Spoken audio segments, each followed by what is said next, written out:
Because I'm sure you could be a riverboat captain and not have a French accent. I'm Austin. And I'm Cloud. And this is We Watch Spookies.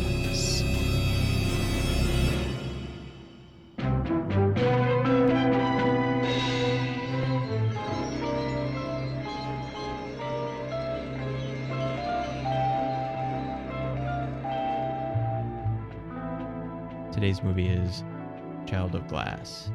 Child of Glass is a 1978 fantasy family adventure film directed by... not Richard Beck. John Erman. Starring Barbara Barry, Biff McGuire, Anthony Zerbe, Nina Folk, Katie Kurtzman, Steve Shaw, and Olivia Barish. I don't know how to pronounce this. Well, a family moves into an old plantation house, and once they get there, folks that they know, because they're not moving that far away from where they actually came from, Auntie Fortune Teller Witch Lady said something to the male child that he can see and help ghosts now, because he was chosen. And it happens to be that there is a young lady who was killed at that location, and her soul cannot go to rest, so she acquires his help and the help of a friend named Blossom, not to be confused with the Powerpuff Girl. And they have to find the Child of Glass. And they do. Totally accidentally. Like, Yeah. they don't do anything at all to actually do it. Yeah, like I knew that it was going to be in the well, because when we see like the weird little flashbacky thing, you see her drop it in the well, because that's where she dies. Yeah. But at the same time, like, it's in the wall, not at the bottom. Like, how did he get like tucked away in the wall? I don't know. Exactly. Because it doesn't look like it falls that way Yeah. in the crystal ball vision, which is apparently a thing that actually works. Which there's ghosts, so fine, I guess. But it I mean, the movie can't seem to decide whether it wants to believe in stuff or not, though. Yeah. Because there's all of the the cat's tail that you can see witches if you look over, and like these magic herbs and stuff, and none of that seems to do anything. But then the crystal ball actually seems to work, and there actually are, well, at least one ghost. There may not be others. We never see others. Well, it's like I don't know like how much is supposed to be like this works and this doesn't work, because it's a little girl who's doing it, and she's just kind of being told from the aunt. And so it makes me wonder if she's not even doing it correctly. Well, probably not. not. She just thinks that she is. But the crystal ball works. Yeah, the crystal ball does work. I mean, she can't see anything at first. Yeah. And it like locks onto him. And so like that's what kind of makes me wonder, like, I wonder if she's just doing a few things wrong. And it's like, maybe. Like, are the witches invisible? Well, there aren't any witches. Exactly. Just a ghost. So, yeah, I don't know if it like lets you see invisible witches, or just like you look at someone, you don't know if they're a witch or not, but then you can see it somehow if you're looking over the cat's tail. There's like a big foam hand that's just like a pointy finger and witch, it says witch right here. Yeah. It's like the Boss Wizard sign. Boss Wizard. Witch! I know, I didn't have it handy. Yeah. Well, I mean, if there's a Boss Wizard, there's got to be a whatever the female version of the word boss is. Witch, I guess. Isn't it still boss? It probably, I guess, technically speaking, but that doesn't seem very creative or comedic. It seems Supervisor Witch. Even, yeah, like you have to. There has to be a twist to it somehow, so because that's where the comedy comes from. Because you can't just have another neon sign, because we've seen that already. What if it was like the same neon sign, but they like just replaced wizard with witch? Just like scratched, I mean, that could be like funny. scratched it out. And, Like the not a spa. yeah, like she's just like shoving him out of the way. We're talking about Action Bunnies. If you're new here, go and watch the Action Bunnies shorts. They're on YouTube. They're they're pretty funny. Yeah, do it. We drop drops from them from time to time. So, oh, you know. It's 5 miles outside of town. It is 5 miles outside of town, But it's which isn't bad. Yeah. Even the dad makes a comment, because like the sister's like, but my social status, like my friends. It's like, you listen here now. 5 miles is not going to get in the way of any guy that's trying to date you. You'll be in the you're same fine. school, with the You're gonna same be friends. fine. Same bus, probably. Like, the bus is going out of its way. I mean, I'm surprised they get the school bus out there. Because they seem to be the only house in the neighborhood, because it's not really a neighborhood, because it's a plantation, so it has Well, I want to know where land. Blossom is living. Well, like, close enough to run to, Yeah. because she lives with Auntie Fortune Teller. But because I does guess she? her mom is dead, they say, and we don't know what happened to the dad. Presumably, he left at some earlier time, and she's made up this whole story to herself about how he's a secret agent somewhere or something, and that's why nobody's heard from him. But it seems more likely that it's he went out to get some cigarettes one night and never came back kind of thing that happens often in movies.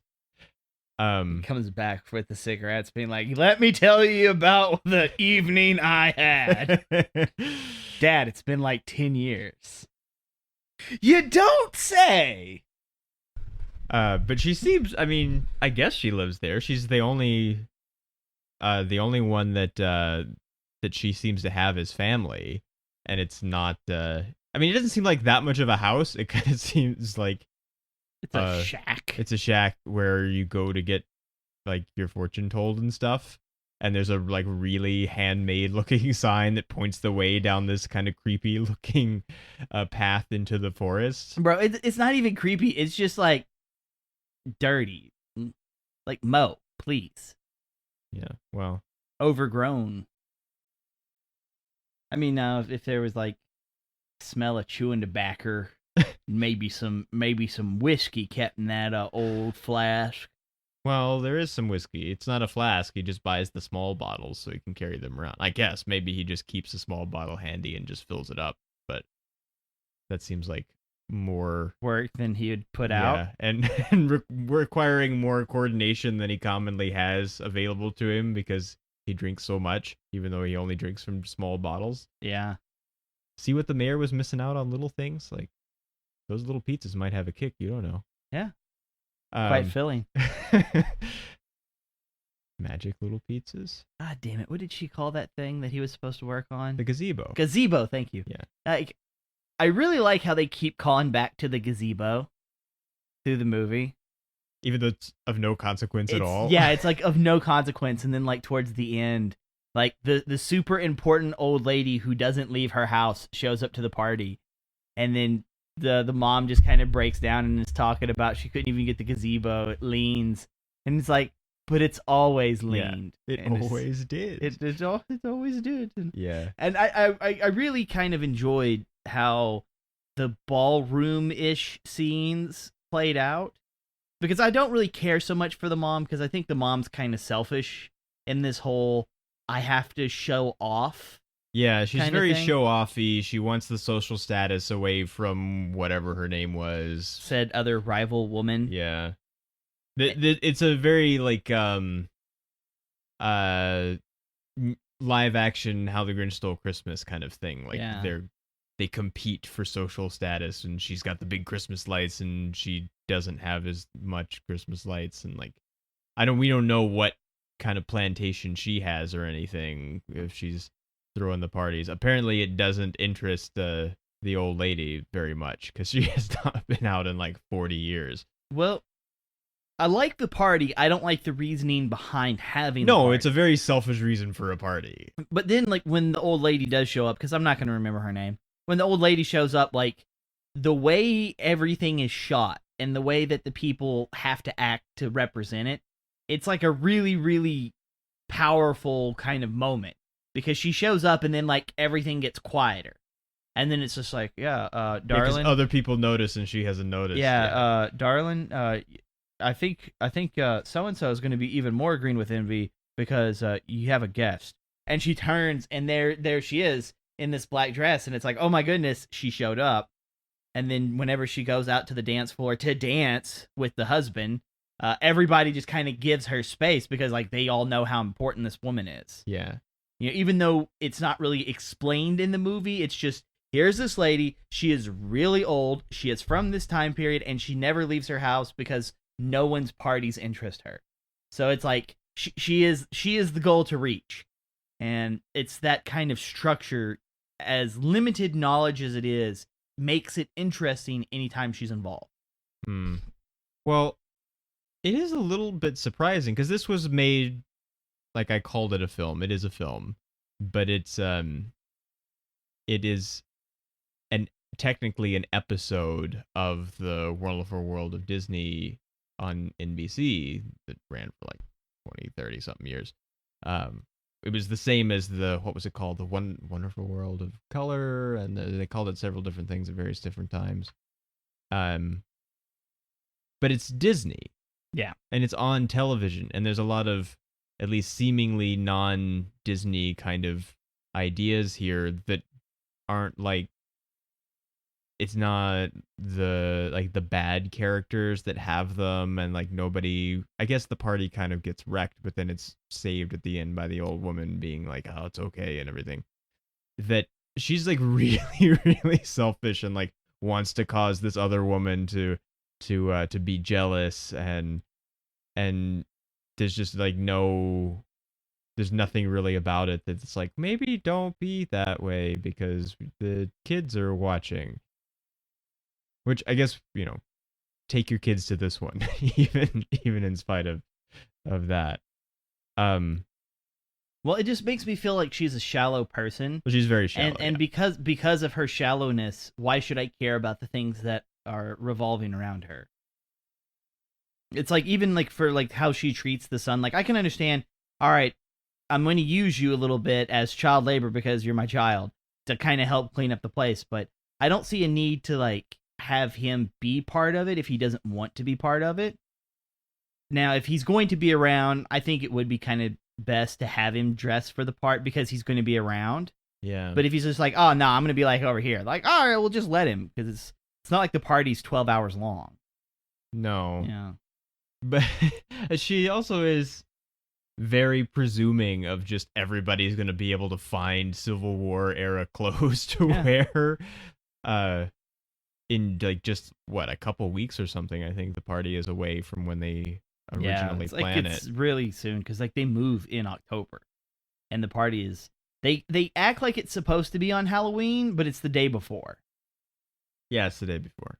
So like that there's a little bit of a continuity issue with the dialogue explaining events, because that's what they said. It was going to be a Halloween party. Yeah. Well, I mean, it is. It's just the night before. Yeah. That's probably whatever the weekend day lands on Halloween was probably a weekday. Most likely. But it's like whenever you don't do it on Halloween day, you need to do it like on the weekend beforehand. It just I don't know, like makes me feel icky. Well, people do all kinds of things like that. Like people have literally the day before. People have birthday parties on the weekend instead of the actual day, and even the big government holidays, like if they land on an odd day, then we have the actual day, and then we have this holiday observed like the next day, just so people can have as like multi-day weekends as possible. So they cheat around dates and holidays and specific times for things. You get Sunday and Tuesday. Yeah. It's like, what? And I don't like that. I don't like this, like, this day observed. Like, no, it's not observed. It's observed on the day. That's what observed means. You observe the holiday. It's not, you don't just like stretch out the days off and just, no.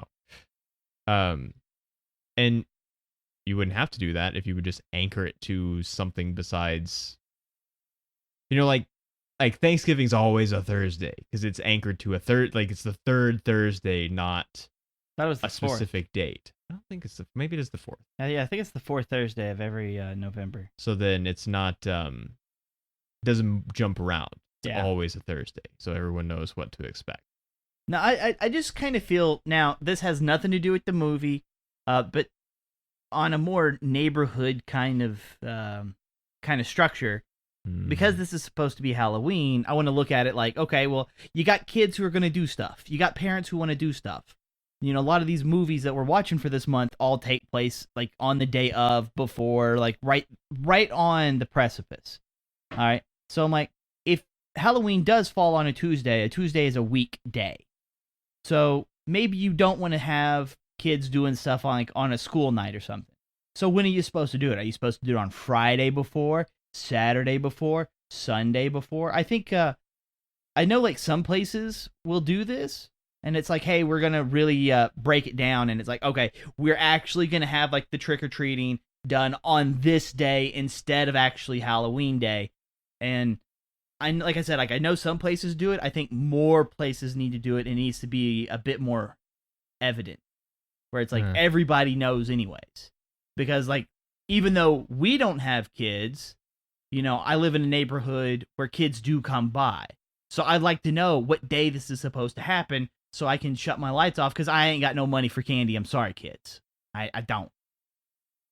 But at the same time, I can expect that it's going to be this day. So on normal Halloween day, it's like, yeah, it's the 31st. Yeah, it's a Wednesday, but it doesn't matter. I can still go about my business normally. Yeah. Well, I don't know. This came out in May of 78. So, which doesn't really make any sense, being that it's a story that takes place in October. But, so if we assume that it documented an event that happened prior to its release, if we place it in real time, such as it could have been, and then it just came out 6 months later, which is not what happened because it didn't really happen, then October of 77, Halloween is a Monday, and the day before is a Sunday. So yeah, that'd be fine. That would make sense. Yeah, absolutely, 100%. I don't know what it was in 70. I guess I don't even. Does it move like one day forward, or what? Like I don't even know how dates work. But somebody clip that. I don't even know how dates work. Bad dates. We don't do things on Tuesday in this house. Yeah, it moves one day forward. So 78 would have been a Tuesday. Yeah. So that's how dates work. Whenever we started this, and the movie is called Child of Glass. Now I'm guessing it's glass because a child of porcelain doesn't sound right. Yeah. And I'm pretty sure that doll's not made of glass. Well, they say porcelain doll though, which makes sense because that's what you make dolls out of, or China dolls, I guess. And surprisingly enough, the plot's actually pretty good. Yeah. I just think that there's a few things that are a bit weak, like the well, and anything that deals with the well, like the falling into the well. Because what is going on here? There is just a bit of an inherent problem, just because of the kind of story that it is that the existence of the riddle makes no sense. Yeah. Who passes out these ghost riddles? Yeah, where did it come? Because the curse came from the riverboat captain guy, who I guess was an uncle or something. Yeah, he was the uncle. He wasn't the dad. And he's angry at her, and so apparently you can just curse people and it works. So that's another thing that just I want to know how he cursed her before he died. It's like he's not like a magic riverboat captain. No, he just says, I curse you to this and that and things and stuff, and then because like this is Louisiana, so we got like a little bit of this voodoo stuff that could be a source, but they never go with that. No, there's no voodoo at all. It's just kind of like generic fortune telling, and it's just like I curse you, and it's just sort of general. How? Yeah, I don't know, because with my curse people. My riverboat captain magic. And he doesn't even sound French, really. No. Like, she sounds very French. Very French. And so I think it'd be best to assume that I don't know, if he's not French, maybe her mom is French. And that's about it. Because I'm sure you could be a riverboat captain and not have a French accent. And well, yeah, I'm sure. But... well, I guess that depends, because even though he's the uncle, he could be the uncle on either side. So maybe she's only like hardcore half French. Well, she got the whole accent. I spend more time with mom. Mom's got that thick accent. I mean, the last name Germain is a French name, so it can't be just the mom, because they wouldn't have the family name then. So the dad's got to be French too. All right, then maybe the uncle is I don't know. Maybe he's been not in France long enough that it wore off. Too much riverboat captaining around. Yeah. But just this riddle business, it's like, the riddle. And just the way that the curse is able to be broken, like get the doll back. Like, well, why? He didn't mention the doll in the curse, and Yeah. he didn't seem to leave an out for it at all. He just said, I curse you to this and that, and he didn't say, except if someone does such and such to break the curse. And it'll be in rhyme form, and you won't know, and someone will have to figure it out. Like, none of that is how any of it works. Yeah. It seems fairly permanent, but then there's all of these rules we don't understand, which then they add on to later, because then she's like, oh, well, ghosts can, like, manifest physically, like, one time for a short period of time. Once. And it's like, what? Ever. Yeah. Which then we sort of get reverse Casper here before there was Casper. Then they do still dance at the big party on just before Halloween, although I guess the Casper party was on Halloween. But this time it's the girl that's the ghost. I just want to know why they put diamonds in the doll. Like how do they manage? How do they manage putting diamonds in the doll? Why? Because if anybody realized that just makes your daughter a target. Come on.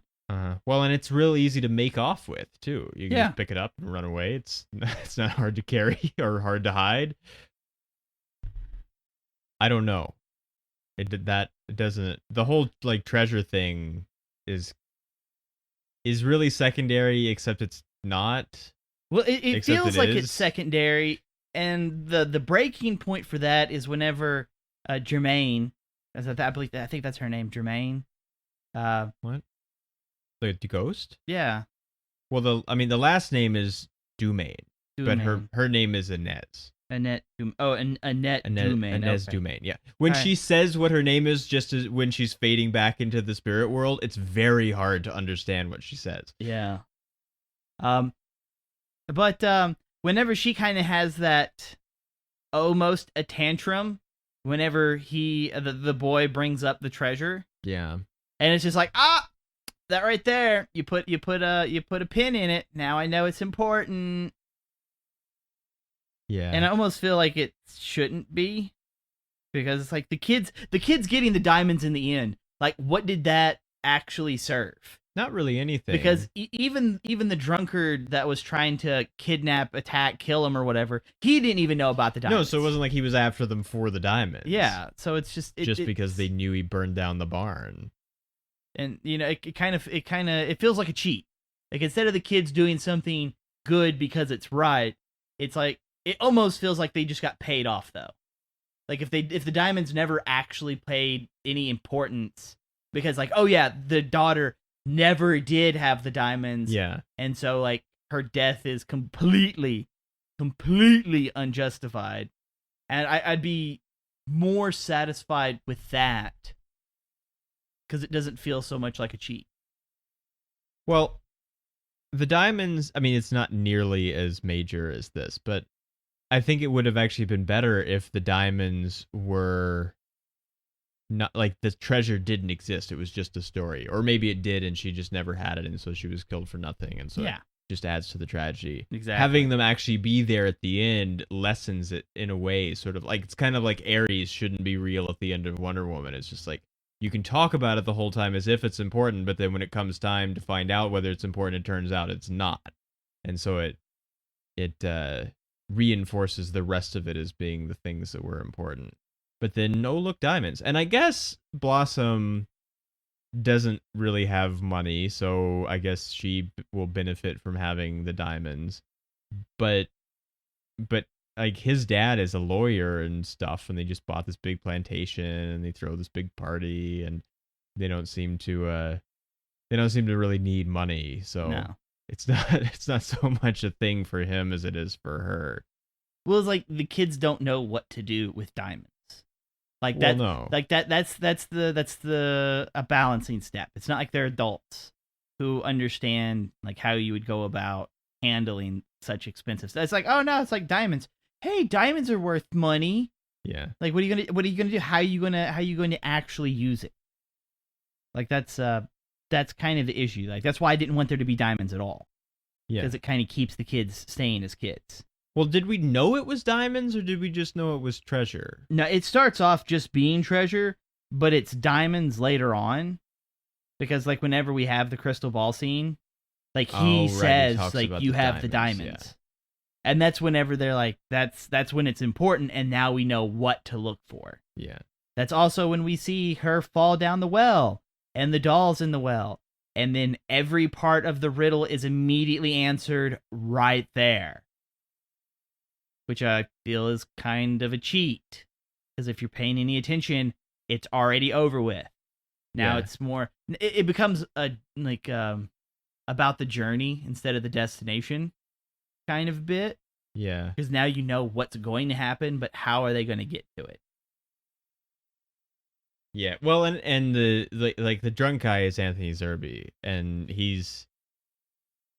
I couldn't figure out who he was for like the whole movie, and it wasn't until I was like pulling all this up to have it to read from that I realized who it was, or what I was associating it with, because he's been in a ton of things. He's a well-known actor, but he the thing I was thinking of, because it was his voice and something about the way that he moved his face,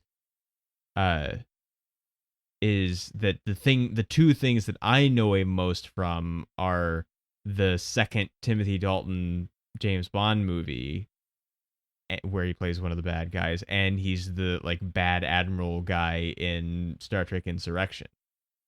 He gets his like face stretched to death at the end, or towards the end, and like that's what I was. It was just his voice and his face, but this is so much longer ago that and he's doing kind of like a drunk sort of slur the whole time, that it was just really hard to place. I guess it's because he's drunk, but he's like mumbling to himself about how like, you take my home from me, I'll take yours from you. But he doesn't burn down the house. He burns down the barn, which is way away from the house and is no danger to the house. And he pours gasoline on dry hay, as if it's hard to catch hay on fire. Paint thinner. Paint thinner, yeah. But like the barn was where he was staying.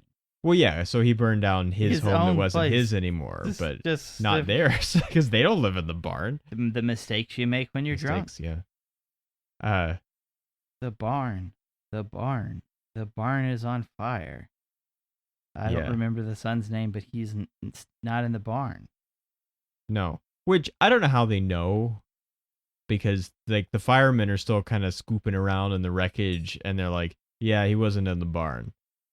And it's like, well, there'd be kind of like not much of him to find. I'm sure there'd still be some bones left. Well, there would be bones, yeah, but they haven't sieved through the whole thing yet. So we haven't sieved through all of the ashes. I don't think they could be. They're very sure. Bring me that old prospector. I need his skills. But also, I guess the family just stood there and watched it burn to the ground all night, because they have not put on clothes. They're still just standing around in their robes and pajamas, and like nothing of consequence was happening. Like you could have gone and put on clothes, because now you got like stuff to do, heaving them out of the well, and also no way the police ever make that decision. Like he's so easily pushed into, well, we're not telling her to do it. She asked to do it, and the rope will probably hold her. She's not very heavy.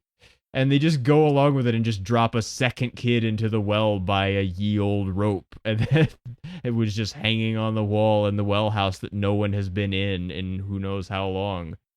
And it'll be fine. I mean, it is fine, kind of, but it like the thing breaks and she starts to fall, and if she did, it's the policeman's fault. Yes, because he's in charge of the situation and he let this happen.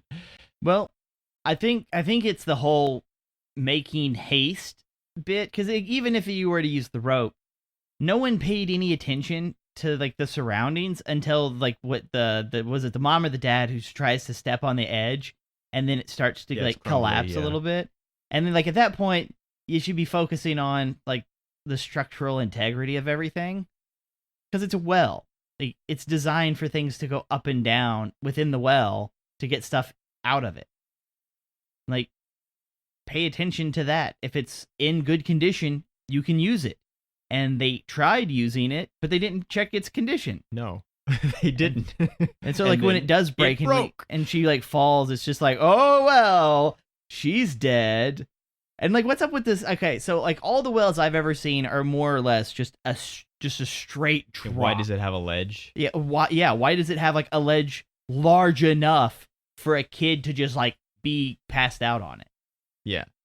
Like, I've never seen a well that's like that. Now, granted, that doesn't mean they don't exist, but it is a bit odd. Yeah, I can't really think what it would be for, why you would need a ledge in the well, unless... no, you wouldn't do that because you wouldn't want to contaminate the drinking water, potentially. I mean, the people did used to use sources of water like that to keep things cool. But you wouldn't just want to be, like, keeping stuff on a shelf in the well that you're drinking from. So, I don't think it would be that, really. I don't know. There's no reason for there to be a shelf.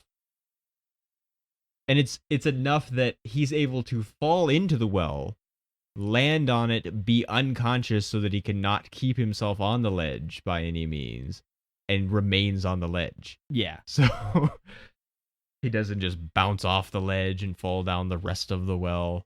Like, the ledge is large enough that you can put two of me side by side, and there'll still be room. I'm not sure it's that big. He's taking up most of the ledge. And he's still pretty not that big. But I'm not saying I'm sprawled out. Like, I'm talking about, like, I could sit here, side by side, and there'd still be room. Okay. That could be. Like, legs dangling off, looking up, and calling the people up top, like, oonts. I don't like that the dad calls it a noose. Like, it seems like not the best thing, because it's not really a noose. It's just like a slip knot, but... We're going to hang my kid. It's like it's already a dangerous, maybe he's dead already situation, and then he's like, put the noose around it. He's still breathing. Definitely put the noose around him. Yeah. What? It's a poor choice of words, it seems to me.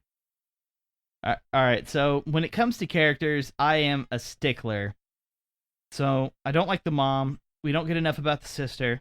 I think Blossom is kind of adorable. Like, it's just, it's like the little things that she does. Yeah. Like, if I was him, I would be annoyed by it. But just like kind of watching it happen in a movie, I was like, "Aw, that's sweet." I don't have a problem with the son. I don't really see too much issue with him because it's like, I don't want to do it, but I guess I'll help. And he makes a lot of decisions which are relatively smart. Like, well, why aren't you helping? Like, I want to help, but I have to do this so I'm not grounded, because if I am grounded, I can't help at all. And so it's like, there's enough thought behind the character's actions that's at least verbalized for the audience, where it's like, hey, this kid isn't stupid. Mm-hmm. So I can actually like this kid. Now, the dad, I like the dad. I'd say the dad's probably my favorite character, because even though he might not have all the perfect choice words, I like the whole start-up scene, like with, I guess, the whole first act portion of the movie, because everything that deals with the dad is relatively good. And whenever they're driving to the new place, like, all of the stuff that he's got to say is good. Whenever the son's talking to him, because, like, whenever you have kids, and your kids are gonna say or think or do things that as an adult you might see through. It's like, okay, well, ghosts aren't real. You're probably hearing this. Yeah. Well, a lot of times you'll get parents who are just, I guess you'd say, too reversing, where it's like, no, this isn't, you're wrong.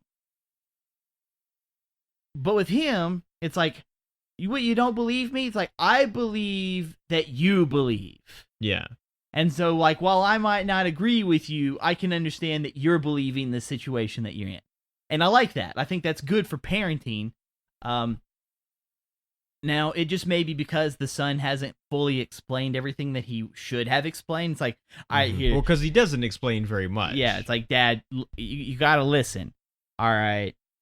I could swear that there was a ghost in the barn that went by this name, and she told me this riddle, And so I just want to figure out, like, who is this person? Like, why do I know of this specifically? And then, like, maybe the dad be like, well, I'll drop you off at the library after school.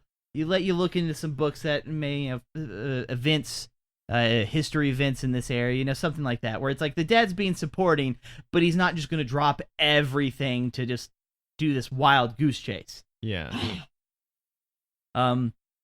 Even when the cat is running wild because the dog shows up for some reason. Well, it does seem to be that maybe it's true that people can only manifest once, but it's not true for the dog. Yeah, the 'cause dog it comes in and out of all the real and time. ghost. Yeah, all the time. And the dad's just like, when he's really angry, but he's not yelling or anything. He's just like, Yeah. go Get outside, the dog out of the house. get it. We'll talk about this later. It's because you can tell he's angry, but he's not lashing out. Yeah. And I like that.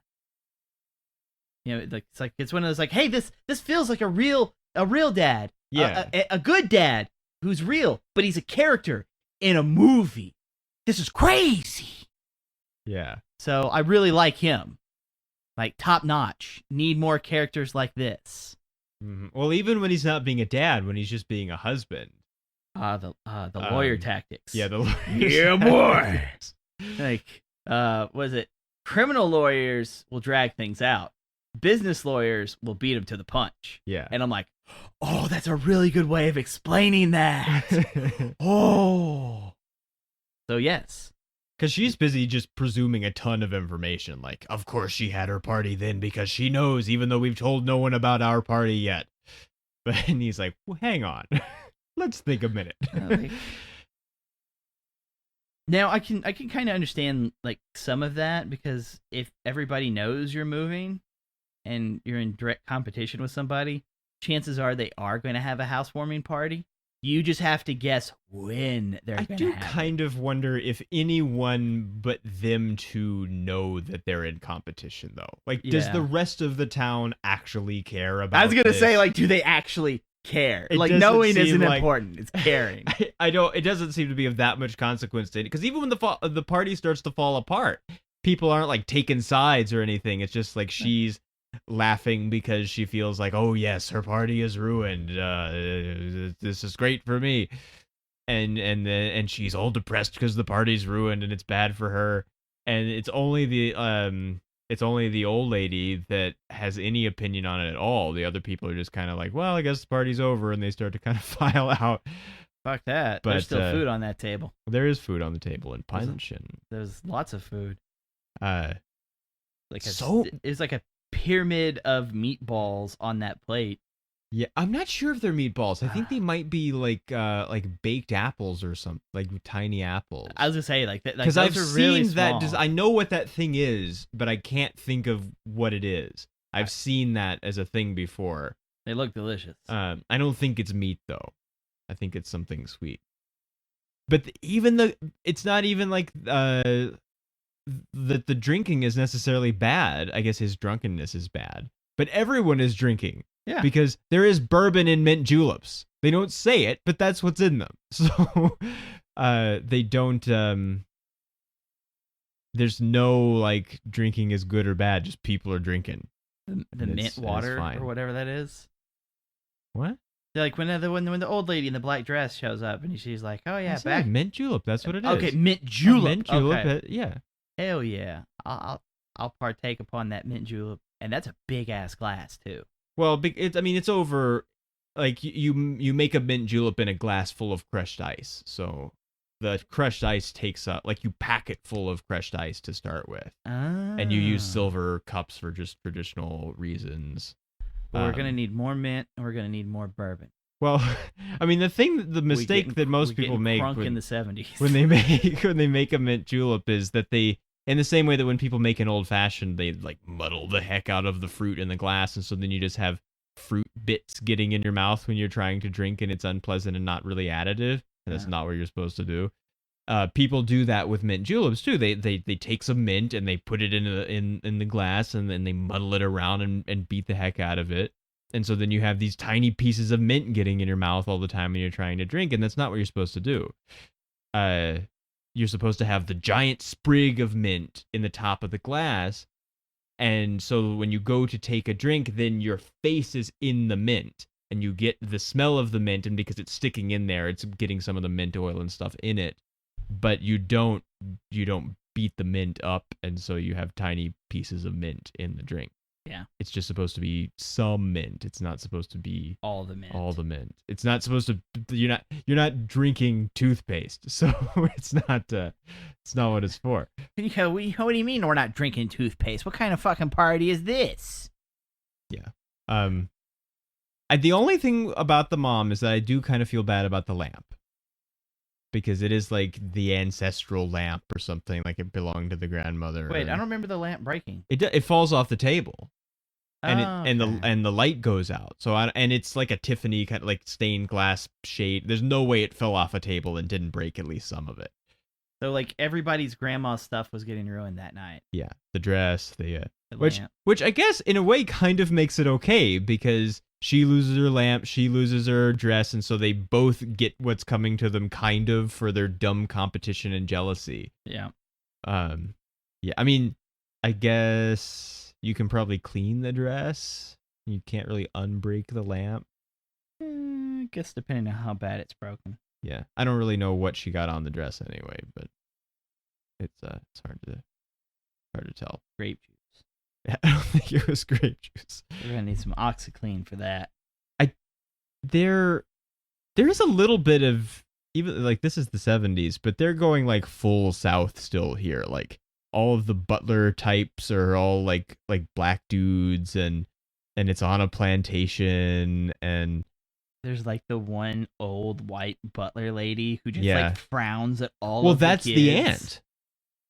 Really? That's fortune teller aunt. Yeah, I couldn't even tell. I know. I couldn't even tell. Like I was so used to her like not like actually looking like a fortune teller Yeah, that it's like, oh, okay. That's why she was like giving the kid such like eyes. yeah, because she knows what's going on.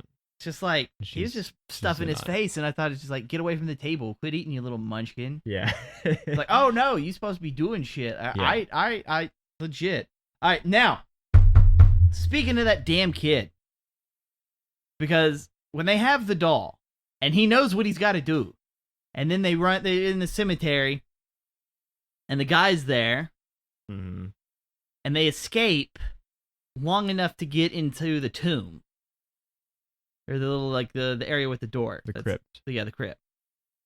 They spend more time worrying about him almost being there, and then he's got to like go check the door again. Like at this point, you could have already put the doll where it's supposed to be, and then like it's done.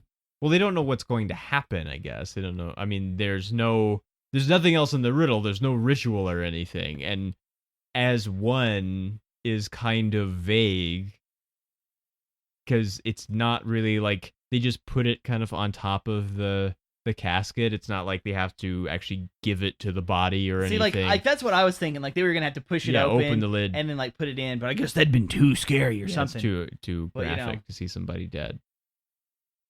But like that's what I was thinking, and then it's just like no, like we gotta wait, and I'm gonna leave my flashlight on because maybe that light's gonna bleed through the door, and then they go and check the door. It's like, oh, I think we're safe. Better check the door. And of course, that door's heavy and makes a lot of noise. Like if you just would have left the door alone, he probably wouldn't have. He would have just left you be. Yeah. But then again, you know, he's half drunk, and then the ghost shows up, and he's like, "Ooh, ghost!" Then he panics and runs to the police. That was funny. I give up. Just take me. Get me out of here. Yeah, and they It's a kind of ghost. give each other like a, well, Okay. I guess kind of look. He was living in a van down by the river. Without the van. Yeah. So he like literally lived in the barn. Yeah, I guess. Like he's lived in the barn. Hasn't the house been in disrepair for like 100 years or something though, according to the book? But not the barn. Well, yeah, but like he's caretaking the property for 20, what? 20 years. he had been working there for 20 years. Yeah. And nothing got done. No. Who was paying him?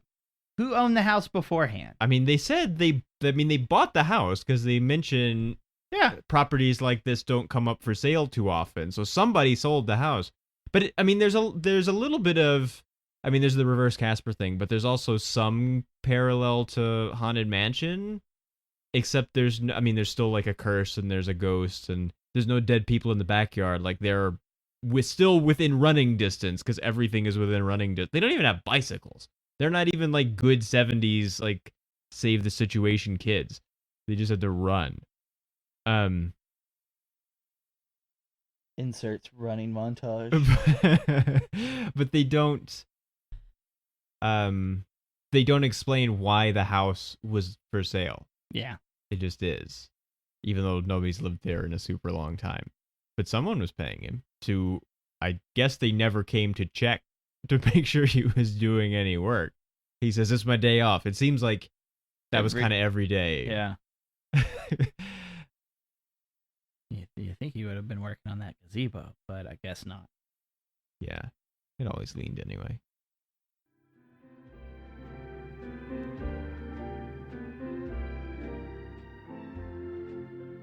So how do we feel about stars? 3 stars. I mean, I'd give it 4, but there's just that little bit, and I'm like, I can't give it 4 stars yet. Yeah, I guess so. It's good. It's not great. It's fine. It's better than it could have been. It's based on a book I haven't read that has an even dumber title than Child of Glass, which is The Ghost Belonged to Me. So I don't know if like that's better or what. But so I'll see 3 also. What about scariness? 1. Yeah, well, I mean, it's not really supposed to be scary. I guess it could be if you were like really young or something. I mean, there are, again, if we were using like the alternative rules that we seem to drift in and out of here, that if it was happening to you, it would be more scary. Like there's like an angry drunk guy after you, and you're a kid, and there's like ghosts and stuff. And there's a curse. I nope. But as Come here, you little brat. Piss off. But as it's presented, no. But it doesn't claim in the any of the genres. Nobody ever claims it to it. Although one of the things is like I left a couple of them out because what I said was it's fantasy family adventure, but I could have just from IMDb added biography and drama to that. Which seems really bogus because it's a biography of who? Like, none of these people are real. I mean, there's some drama, I guess, but it's not a biography. I mean, it's kind of, I guess, a biography of fictional persons, sort of. But I don't think that's how that works. no, it's not how that works. It's not at all how that works. That's not how it works. That's not how any of this works. So yeah, 1. They did do the she's actually pretty when she doesn't have glasses on thing with the little girl with Blossom, because he comes to do the crystal ball reading and she doesn't have her glasses on. She's got her hair all fixed up and she has the like pentagram thing on her cheek. And it's hard to recognize her, and they're deliberately making her more cute than she is. Well, normally. she's supposed to be dressed up like the aunt. Yeah. And it's just But- like she's really getting into the part.